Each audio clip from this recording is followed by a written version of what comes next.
Hello friends, welcome to Gates Measure. The topic is Introduction to Operating System and its Functionalities. Video start करने से पहले मैं अपने viewers को एक रिक्वेस्ट करना चाहता हूं कि आप प्लीज़ मेरे चैनल को सब्सक्राइब करें अगर आपने नहीं किया हुआ, and please press the bell button ताकि आपको सारी नई वीडियोस के नोटिफिकेशंस मिलते रहे। इस वीडियो में हम सबसे पहले इंट्रोडक्शन टू ऑपरेटिंग सिस्टम देखेंगे और फिर उसके बाद ऑपरेटिंग सिस्टम की क्या फंक्शनैलिटीज़ हैं ये हम डिस्कस करेंगे। तो ऑपरेटिंग सिस्टम बेसिकली होता क्या है? Operating system is a system software, मतलब ये एक सॉफ्टवेयर है जो आपके सिस्टम के अंदर है और इसकी बेसिक फंक्शनैलिटी क्या है, ये बेसिक डेफिनेशन क्या है? It works as a interface between user and hardware. ये बड़ी लेमन लैंग्वेज में है कि जितने भी मेरे यूजर्स हैं उन यूजर्स को हार्डवेयर के बीच में इंटरेक्शन जो प्रोवाइड कर रहा है वो कौन कर रहा है? Operating system. अब इस डायग्राम में सबसे पहले अगर हम देखें हार्डवेयर कौन से हैं, हम एक अपने लैपटॉप का सिनेरियो अगर लेके चले, हमारे नॉर्मल लैपटॉप या डेस्कटॉप में हार्डवेयर बेसिकली क्या है? सीपीयू, जिसको हम ब्रेन ऑफ द सिस्टम बोलते हैं, CPU. Then input output devices, input output devices में मेजॉरिटी में क्या आता है आपका? कीबोर्ड आता है, माउस है, प्रिंटर, स्कैनर, ये सारे मेरे इनपुट आउटपुट डिवाइसेस हैं। देन रैम मेरी आती है जो मेजर, जिसको हम बोलते हैं मेन मेमोरी, उसके अलावा secondary memory that is our hard disk. तो बहुत सारे ये हार्डवेयर्स हैं। इन हार्डवेयर्स को जब हम एक्सेस करते हैं, जब मैं अपने सिस्टम को एक्सेस कर रहा हूं तो मैं इन डिवाइसेस को ही एक्सेस कर रहा हूं, लेकिन क्या मैं उन डिवाइसेस को डायरेक्टली एक्सेस कर रहा हूं? क्या यूजर डिवाइसेस को, लाइक हार्डवेयर्स को डायरेक्टली एक्सेस कर रहा है? नहीं, वो एक्सेस कर रहा है किसके थ्रू? ऑपरेटिंग सिस्टम के थ्रू। तो ऑपरेटिंग सिस्टम यहां पे इंटरफेस की तरह काम कर रहा है। अब दूसरा पॉइंट आता है कि क्यों, why there is a need of operating system. अगर ऑपरेटिंग सिस्टम नहीं होगा तो सिनेरियो क्या होगा? तो सिनेरियो कैसे होगा कि जो भी यूजर किसी पर्टिकुलर हार्डवेयर को एक्सेस करना चाहता है उसके लिए उसको प्रोग्राम लिखना पड़ेगा, मतलब एक प्रोग्राम लिखना पड़ेगा। उस प्रोग्राम के थ्रू वो हमेशा उस डिवाइसेस को एक्सेस करेगा, मतलब हमेशा उसको एक प्रोग्राम लिखना पड़ेगा उन डिवाइसेस को एक्सेस करने के लिए। जितने भी डिवाइसेस हैं हर एक डिवाइसेस के लिए अलग अलग प्रोग्राम्स लिखने पड़ेंगे, बार बार रिपीटेड। तो वो जब रिपीटिशन में इतने बार प्रोग्राम लिखेगा, मैंने एक प्रिंट की कमांड देनी है, सिंपली एक मेरे पास वर्ड की फाइल है, उस फाइल को प्रिंट करना है, तो मैं डायरेक्ट प्रिंट पे जाके और उसको मैं डायरेक्ट प्रिंट पे नहीं दे सकता, मुझे सबसे पहले उसके लिए एक प्रोग्राम लिखना पड़ेगा ताकि प्रिंटर को पता लगे, प्रिंटर को हम इन्वोक करें कि वो प्रिंट करे। ऐसे ही अगर मैं एक नॉर्मल, अगर हम सीपीयू की भी बात करें, अगर मैं कोई प्रोसेस है, कोई जॉब एग्जीक्यूट करना चाहता हूं, तो वो जॉब एग्जीक्यूट करना तो बाद में है, सबसे पहले सीपीयू को हमें एक तरह से इंस्ट्रक्शन देनी पड़ेगी। वो इंस्ट्रक्शन कैसे देंगे?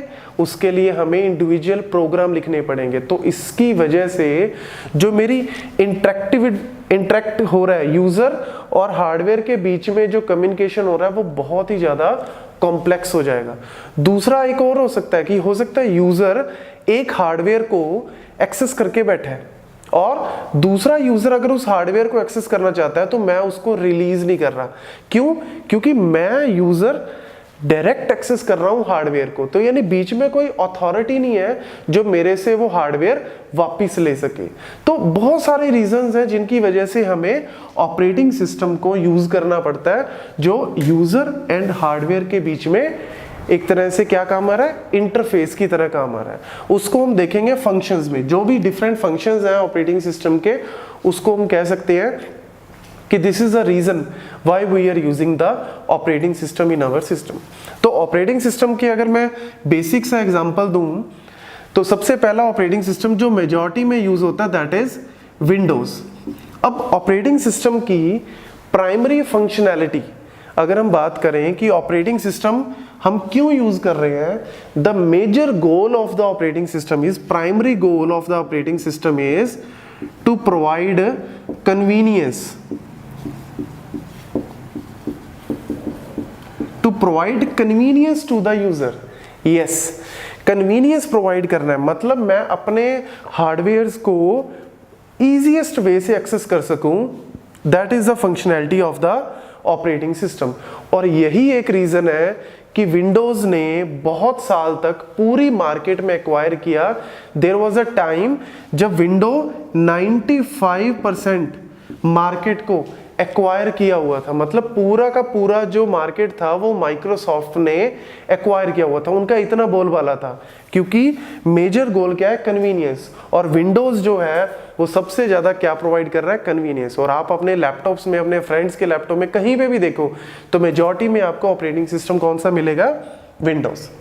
हाँ, विंडोज में अलग अलग वर्जन हो सकते हैं, 2007, 8, 10, दैट डिपेंड्स, लेकिन विंडोज हम बेसिकली क्यों प्रोवाइड कर रहे हैं, बिकॉज ऑफ कन्वीनियंस। लेकिन धीरे धीरे जो है, जैसे जैसे टाइम बढ़ता गया, प्रॉब्लम्स, जो मेरी प्रॉब्लम्स हम सॉल्व कर रहे हैं अपने सिस्टम्स में, वो प्रॉब्लम्स कॉम्प्लेक्स होती गई और यूज़र के पास टाइम की वैल्यू बहुत बढ़ती जा रही है। मतलब यूज़र चाहता है कि मेरी जो प्रॉब्लम है वो बहुत ही फास्ट एग्जीक्यूट हो, तो उसके लिए मेरे को थ्रूपुट की हम बात कर रहे हैं।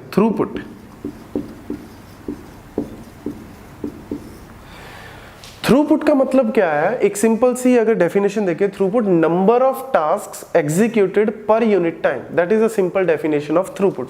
तो जितने मेरे नंबर ऑफ टास्क ज्यादा एग्जीक्यूट हो रहे हैं एक पर्टिकुलर अमाउंट ऑफ टाइम में, उतनी मेरी थ्रूपुट ज्यादा होगी।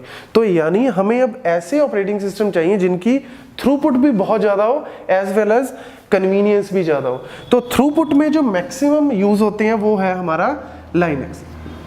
Although Linux operating system doesn't mean कि वो कन्वीनियंस नहीं प्रोवाइड कर रहा, मैं इसको सिर्फ इस वजह से कंपेयर कर रहा हूं कि विंडोज जो है 95% मार्केट को क्यों एक्वायर किया, because of this reason only, that is convenience. लेकिन अब विंडो का एट प्रेजेंट अगर हम देखा जाए 2018 में, इट इज अप्रोक्सीमेट 82%। मतलब अब इनका जो एक्विजिशन है मार्केट के अंदर वो बहुत कम हो गया as compare to the last years. अब लाइनक्स का भी जो पहले 1 और 2% में था वो इंक्रीज हो गया। क्यों? Because of throughput. और इसके अलावा और भी हैं, like we are having Apple का अपना ऑपरेटिंग सिस्टम है, दैट इज मैकेंटोश, उनका अपना ऑपरेटिंग सिस्टम है, वो भी मार्केट में बहुत अच्छा चलता है, but that is a different thing. ये तो है रियल लाइफ एग्जांपल, अगर हम देखें विंडोज है, लिनक्स है, मैकेंटोश है, तो बट मेजर गोल जो है वो convenience and throughput. Next part आता है यहाँ पे कि ऑपरेटिंग सिस्टम की फंक्शनैलिटीज क्या है। मतलब अगर मैंने ऑपरेटिंग सिस्टम को अपने सिस्टम में रखा हुआ है तो उसकी फंक्शनैलिटी क्या है। The major functionality of operating system is, first one जो है वो है रिसोर्स गवर्नर या रिसोर्स मैनेजर। रिसोर्सेज को क्या करता है, मैनेज करता है। रिसोर्सेज को कैसे मैनेज करते हैं हम, अगर मैं अकेला यूजर, अगर मैं अकेला हूं, अपने सिस्टम को मैं खुद एक्सेस कर रहा हूं, तो वहां पे मेरे को रिसोर्स गवर्नर की बहुत ज्यादा जरूरत नहीं है। लेकिन जहां पे भी पैरेलल एक्सेस हो रहा है, मतलब मल्टीपल यूजर एक हार्डवेयर को या एक पर्टिकुलर सिस्टम को एक्सेस कर रहे हैं, वो मेजॉरिटी में कहाँ होता है, सर्वर लेवल पे। अगर एक हम बात करें सर्वर की, जहां पे बहुत सारे यूजर रिक्वेस्ट सेंड कर रहे हैं टू एक्सेस सम डेटा, उस पॉइंट पे रिसोर्स मैनेजमेंट की तरह, रिसोर्स मैनेजर की तरह काम आता है ऑपरेटिंग सिस्टम। मतलब किस यूजर को कितना हार्डवेयर या कितना पर्टिकुलर अमाउंट के लिए हार्डवेयर प्रोवाइड करवाना है, that is done by the operating system. उस टाइम के बाद वो उस पर्टिकुलर डिवाइस को यूजर से वापस ले लेगा। दैट इज व्हाट, रिसोर्सेज को कैसे हम मैनेज करते हैं ताकि पर्टिकुलर सिस्टम पे लोड मेरा ना आए।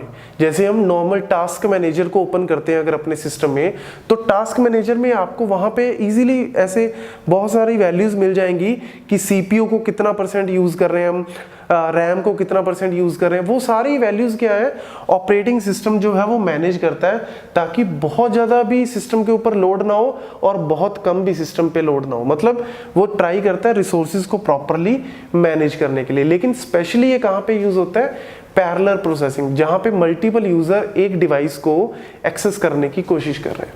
Second point is storage management, या we can say first that is process management. Process management मतलब हम अपने सिस्टम में मेजॉरिटी में क्या कर रहे हैं, प्रोसेसेस को मैनेज कर रहे हैं, मतलब हम प्रोसेसेस को एग्जीक्यूट कर रहे हैं। मैंने लैपटॉप ऑन किया, मैं उसमें माइक्रोसॉफ्ट वर्ड पे काम कर रहा हूँ, मैंने साथ के साथ अपना विंडो मीडिया प्लेयर भी ओपन किया हुआ है, उसके साथ साथ मैंने कोई गेमिंग की ऐप भी ओपन की है, मतलब मल्टीपल प्रोसेसेस को मैं वहाँ पे ओपन करके बैठा हूँ।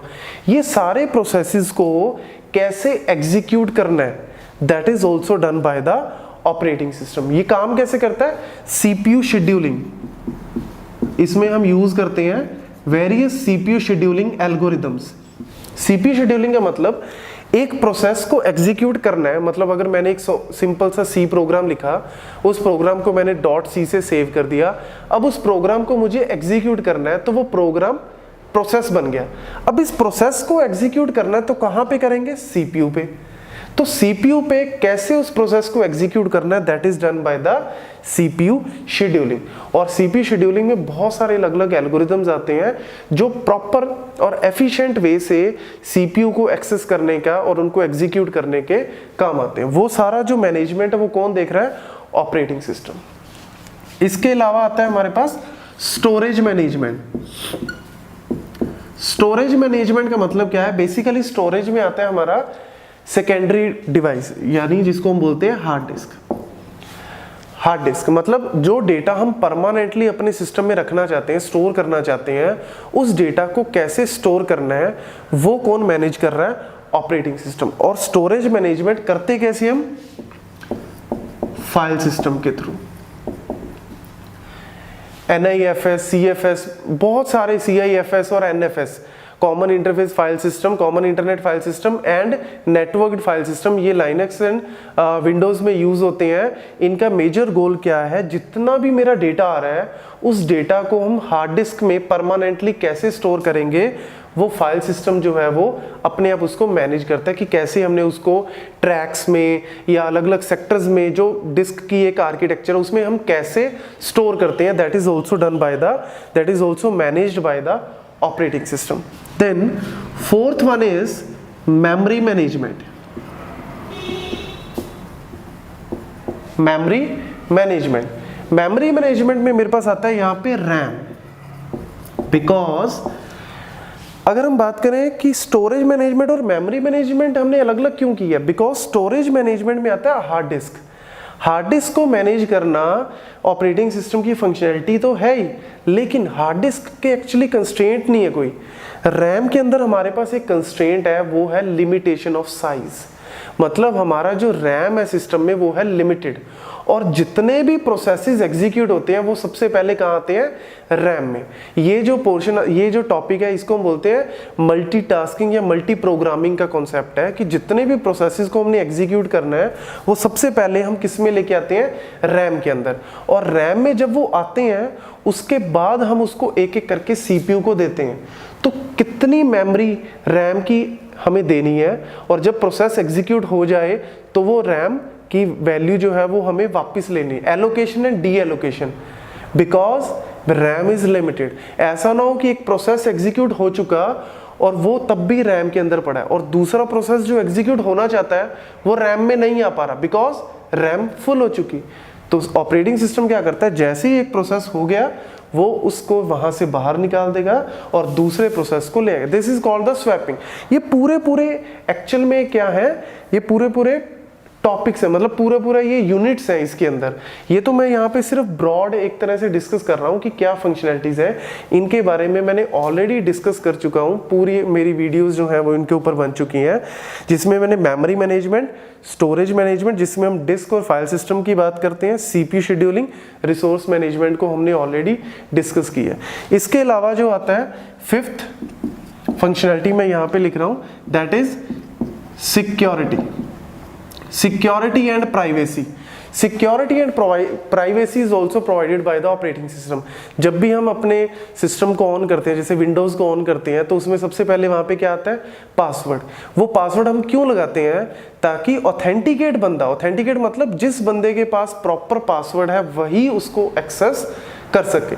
और विंडोज जो है वो कर्बरो सिक्योरिटी प्रोटोकॉल को यूज करता है, उस पासवर्ड को प्रॉपरली सिक्योर तरीके से वो अपनी फाइल्स में रखता है ताकि कोई भी उसको एक्सेस ना कर सके। इसके अलावा जो रैम के अंदर रैम के अंदर जैसा कि मैंने पहले बताया, जब हम एक प्रोसेस को एग्जीक्यूट करते हैं तो रैम में उसको पर्टिकुलर पोर्शन मिल जाता है। जैसे मेमोरी एलोकेशन मिल गई 0 to 100, एक प्रोसेस P2 है, उसको मेमोरी एलोकेशन मिल गई 101 to 200 काइंड ऑफ। अगर कोई भी प्रोसेस अपने दिए हुए सेगमेंट से बाहर किसी इंस्ट्रक्शन को कॉल करता है या उसको एग्जीक्यूट करने की कोशिश करता है तो वो प्रोसेस साथ के साथ ब्लॉक हो जाता है। मतलब अगर P2 की कोई भी इंस्ट्रक्शन डेटा को एक्सेस कर रही है, P1 में अगर वो इंटरफेयर कर रही है तो वो प्रोसेस जो है वो ब्लॉक हो जाता है। मतलब प्रोसेसेस के बीच में भी ये सिक्योरिटी प्रोवाइड कर रहा है ताकि कोई भी प्रोसेस आपस में इंटरफेयर जो है वो डेटा एक्सचेंज ना हो पाए, इंटरफेयर जो है वो ना हो पाए। तो security and privacy is also given by और provided by the operating system. यहाँ पे और भी बहुत सारे मेरे पास फंक्शनैलिटीज हैं, लेकिन ये जो है वो मेजर फंक्शनैलिटीज आती हैं ऑपरेटिंग सिस्टम की। यहाँ पे एक मैं लास्ट पॉइंट जरूर बताना चाहूंगा कि यूजर, जैसा कि मैंने डायग्राम में लिखा है यूजर एप्लीकेशन, ये यहाँ पे एप्लीकेशन का फंडा क्या है, हम user as a normal user हम ऑपरेटिंग सिस्टम को कैसे एक्सेस करते हैं। अगर आपके माइंड में आए कभी, जब हम लैपटॉप को ऑन करते हैं, डेस्कटॉप आता है, डेस्कटॉप में बेसिकली क्या है, ये एक इंटरफेस है। हम माई कंप्यूटर में चले जाते हैं, डेटा को एक्सेस करते हैं, कोई पर्टिकुलर मूवी या पर्टिकुलर सॉन्ग सुनना है तो मेरे को पता है C, D या E में मैंने रखा हुआ है, हम उसको पर्टिकुलर एक्सेस करते हैं। अब एक्चुअल में यूजर जो है या तो वो एप्लीकेशन के थ्रू एक्सेस कर सकता है या यूजर डायरेक्ट भी ऑपरेटिंग सिस्टम को एक्सेस कर सकता है। एप्लीकेशन मतलब मेजॉरिटी में हम एप्लीकेशन को यूज करते हैं। अगर मुझे कोई भी पर्टिकुलर फाइल को प्रिंट देना, मतलब प्रिंट करवाना है उस पर्टिकुलर फाइल को, तो मैं क्या करता हूँ, मैं सबसे पहले कोई माइक्रोसॉफ्ट ऑफिस में उस फाइल को बनाऊंगा, that is what a kind of application. उस एप्लीकेशन के थ्रू, उस एप्लीकेशन में हम जब करते हैं Ctrl+P तो क्या होता है, लिखा आ जाता है कि do you want to print, yes, आपने प्रिंट की कमांड दे दी। वो प्रिंट की कमांड एक्चुअल में क्या है, हार्डवेयर को एक्सेस कर रहे हैं, लेकिन आप डायरेक्ट एप्लीकेशन के थ्रू उस हार्डवेयर को एक्सेस कर रहे हो। ऑपरेटिंग सिस्टम बीच में वहां पे इंटरफेयर, एक तरह से इंटरफेस की तरह काम कर रहा है। क्या आपको फील होता है?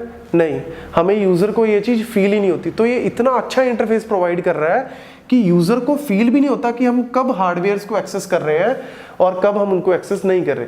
तो ये जो है, या फिर दूसरा तरीका है, हम शेल मतलब जैसे कि अगर हम विंडोज की बात करें तो मैं कमांड प्रॉम्प्ट पे जाके भी डायरेक्ट ऑपरेटिंग सिस्टम को एक्सेस कर सकता हूं या कर्नल को एक्सेस कर सकता हूं। और जैसे लाइनक्स में हम क्या करते हैं, लिनक्स में हम टर्मिनल को ओपन करते हैं, टर्मिनल को ओपन करके हम डायरेक्ट उसमें कमांड लिख सकते हैं। That is what command prompt के थ्रू। उसमें क्या होता है कि उसमें हम पर्टिकुलर कमांड लिखनी पड़ती है, उसको हम बोलते हैं basically system call. Operating system basically काम करता है सिस्टम कॉल में, ये हम नेक्स्ट वीडियो में देखेंगे। यहाँ पे मैं सिर्फ आपको इंट्रोडक्शन दे रहा हूँ कि जब भी ऑपरेटिंग सिस्टम काम करेगा वो सिस्टम कॉल के थ्रू करेगा। तो जब भी हम एक एप्लीकेशन के थ्रू कोई कमांड दे रहे हैं, कोई भी एक प्रिंट की ऑप्शन दे दी, वो प्रिंट एक्चुअल में क्या इन्वॉक करेगा, एक सिस्टम कॉल, और वो सिस्टम कॉल क्या है, राइट। ऐसे ही अगर हमने C या D ड्राइव में जाके हम पर्टिकुलर फाइल को डबल क्लिक करके ओपन कर रहे हैं, हमने तो नॉर्मल ओपन किया, डबल क्लिक किया माउस से और वो फाइल ओपन हो गई, लेकिन ऑपरेटिंग सिस्टम ने उस फाइल को कैसे ओपन किया, ओपन सिस्टम कॉल के थ्रू। मतलब बहुत सारी अलग अलग सिस्टम कॉल है, रीड, ओपन, राइट, बहुत सारी सिस्टम कॉल्स हैं जिनके थ्रू ऑपरेटिंग सिस्टम जो है वो काम करता है एप्लीकेशन या यूजर और हार्डवेयर के बीच में। तो ये बेसिक फंक्शनैलिटीज है और गोल है ऑपरेटिंग सिस्टम का, जो आपको बेसिकली याद रखना है। ये आपको नॉर्मल थ्योरी में या पूछा जा सकता है, या तो गेट के एग्जाम में, यूजीसी नेट में, मेजॉरिटी में ये आपके कॉलेज या यूनिवर्सिटी लेवल के एग्जाम्स में आएगा। Thank you.